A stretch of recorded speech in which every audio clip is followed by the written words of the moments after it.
Welcome to the Car Guide channel there, guys and gals. We got a fantastic show. Once again, we're over at History Park looking at the antique autos. Now, this year here, they're doing something a little bit on the special side. This year here, they're featuring, and marquee is the truck. The truck of basically the turn of the century before 1942.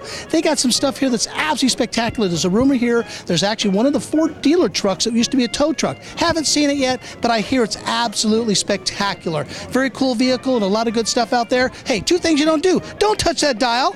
Get yourself a cold one. I was real excited being a truck guy. I love trucks. Guys like trucks. Everybody likes trucks. We love trucks. We found out that they're going to go ahead and be the featured vehicle here at History Park at the Antique Classic Car Show. And when this thing here pulls in, I thought that was just extremely exciting and very cool. You just don't see them every day.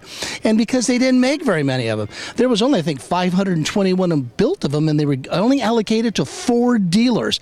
So there's not very many of them in the country. And seeing one like this is spectacular. So seeing one here at this show, this is a very rare automobile. And I want Estelle to go around the camera on this one and check this here out. I'm going to go find the owner, and we're going to learn a lot about it.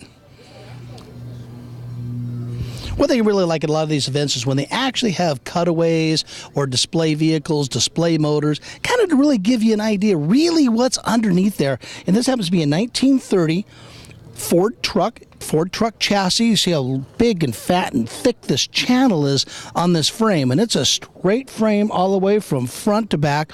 And just to show you a few little things on it that they were still doing in 1930 for a vehicle that would have this size of a leaf spring, which is monstrous. This is huge. This is truck leaf spring without a shadow of a doubt.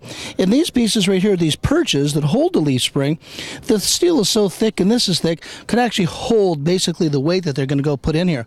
But here's the thing that kind of got to me being a 1930 vehicle. And I'm going to show you right here, this car still had mechanical brakes. So this thing did not have hydraulic brakes like obviously we have today almost in every car out there on the road. And Ford didn't put mechanical brakes until a year or so later, but 1930 on up or down were all mechanical brakes. And that's how this thing here stops. So there's no master cylinder, there's no lines or nothing to stop this. These trucks are outstanding. My good buddy Joe leaned over to me and goes, this almost looks like something that would be kind of a toy. But no, this is the real deal. This is what they used back in the early teens and the 20s. And Granite Rock, they always have a lot of very interesting things, and they're an old company that's been around a long time and a good company. And they go ahead and bring a lot of their vehicles. We had one of their cement mixers on our show one time back in the 30s that was built. But this is a 1928. But until 1928, mandated by the federal government, all cars had to have front brakes on the car. It could be mechanical, hydraulic, whatever it took, but you had to have front brakes and, of course, rear brakes. What they were trying to say is they want brakes on all 4 wheels on the vehicle. That was number one. The second one they had to have is a front bumper. All these cars had to have a front bumper. That's the way they had to be sold and had to have them on. Some people took them off. They didn't like them, whatever it may be, but they had to have a front bumper. And here's kind of the crazy thing, which you think would be the obvious of obvious. Cars had to have a rear view mirror. So you got bumpers, you got front brakes, and you have a rear view mirror. I'm telling you, what goes on today is a little bit different. You know, seat belts to sew on and airbags and horns and you kind of name it. This here is really cool. Thank you. Kind of one of my favorites because you really see the reality of how things were built, how it was put together, and you drove this thing in. I did, from San Leandro. San Leandro. Yeah, 34 miles away. How fast does this thing go? It cruises nicely at 30 to 35. I've told all the unusual vehicles we get up, the company Survivor stuff, I always say it, it's all the original ones.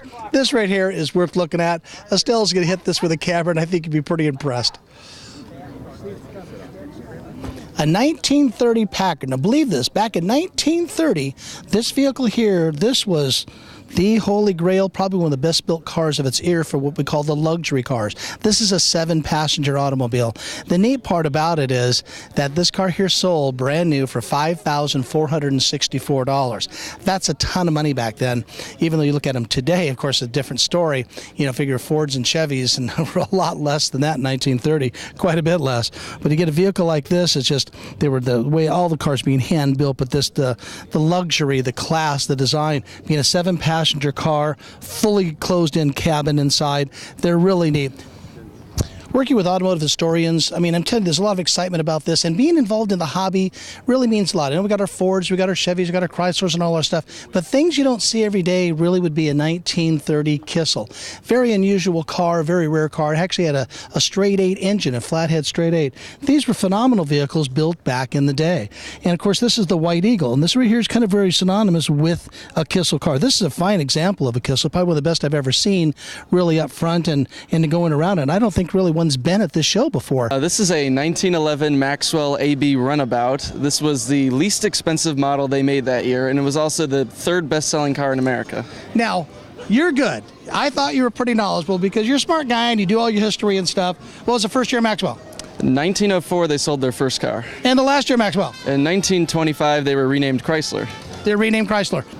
I have a hard time saying this on the show every time I walk up to a car and say, this is my favorite car. But this right here is one of my favorite cars. I like the Packard. Of course, you see the Lincolns, you saw the Kissel. But I'm telling you, this car here is just a driver.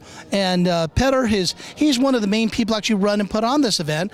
And you can just tell, it's absolutely fantastic. The weather just does not get better than this. And the hospitality of the Antique Auto Club, they're just so nice to me. We take care of a lot of stuff and get them out there. This is a neat car. Petter brings it.